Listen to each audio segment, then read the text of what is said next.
Hi friends, welcome back to our channel. நம்ம channel இன்றைக்கி என்ன பார்க்க போகிறோம்னா வெங்காய தொக்கு தான் பார்க்க போகிறோம். இதுக்கு தேவையான பொருள் என்னென்னா, அது 1.5 கிலோ வெங்காயத்தை நல்லா க்ளீன் பண்ணிவிட்டு வாஷ் பண்ணி வச்சுருக்கேன்.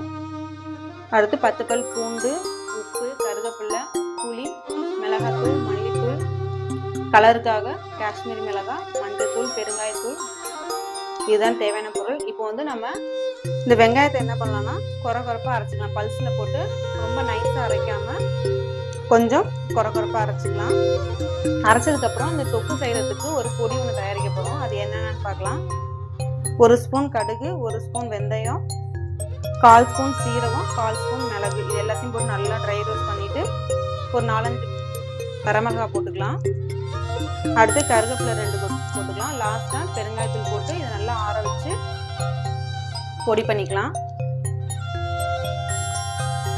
இந்த தொக்கு வந்து நம்ம வெளியில இருந்தால் 1 மந்த் யூஸ் பண்ணிக்கலாம். இல்லை நான் நிறையா செஞ்சுட்டு ஃப்ரிட்ஜில் ஸ்டோர் பண்ணிக்கிறதுனாலும் ஸ்டோர் பண்ணிக்கலாம். ஒரு 6 மந்த் வந்து ஸ்டோர் பண்ணி வச்சுக்கலாம். இப்போ வந்து இதுக்கு தேவையான அளவு நல்லெண்ணெய் ஊற்றிக்கலாம். நல்லெண்ணெய் வந்து கொஞ்சம் கூடவே ஊற்றிக்குவோம். எண்ணெய் காஞ்சதும் கடுகு, வெந்தயம், சீரகம், மிளகு இது எல்லாத்தையும் போட்டு நல்லா பொரிஞ்சதும் பூண்டு கட் பண்ணி வச்சுருந்தோம் இல்லையா, அந்த பூண்டையும் போட்டு நல்லா வதக்கிக்கலாம். நல்லா வதக்குனதுக்கப்புறம் நம்ம அரைச்ச பேஸ்ட்டை வெங்காய பேஸ்ட்டை வந்து இதில் கொட்டிக்கலாம்.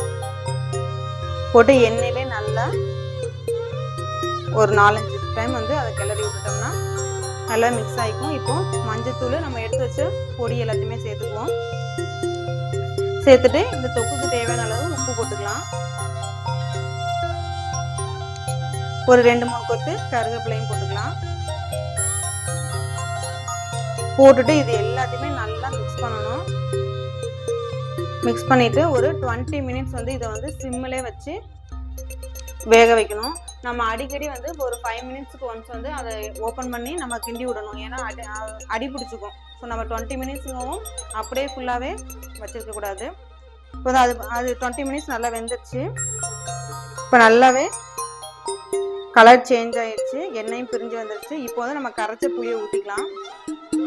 புளியை ஊற்றிட்டு ஒரு 10 நிமிஷம் வந்து கொதிக்கணும் நல்லா. ஏன்னா புளி வந்து அதில் அப்போ தான் நல்லா இறங்கும். 10 நிமிஷம் நல்லாவே வெந்துருச்சு. இப்போ நம்ம அரைச்ச பொடியை வந்து இதில் சேர்த்துப்போம். இந்த பொடி சேர்க்கும் போது நல்லாவே தொக்கு வந்து வாசமாக இருக்கும். இப்போ கொஞ்சமாக வெல்லம் சேர்த்துக்கலாம். வெல்லம் சேர்த்துட்டு நல்லா வெல்லம் வந்து கரைஞ்சி இதாகிற வந்து ஒரு 5 நிமிஷம் கொதிக்க வச்சு மூடி வச்சு கொதிக்க விடுவோம்.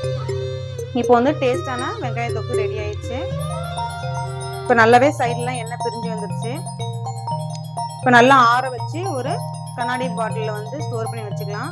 ரொம்பவே டேஸ்ட்டாக இருக்கும். இது வந்து இட்லி, தோசை, சப்பாத்தி, தக்காளி சாதம், தயிர் சாதம் எல்லாத்துக்குமே ரொம்ப சூப்பராக இருக்கும். நீங்களும் செஞ்சு பார்த்துட்டு எப்படி இருக்குன்னு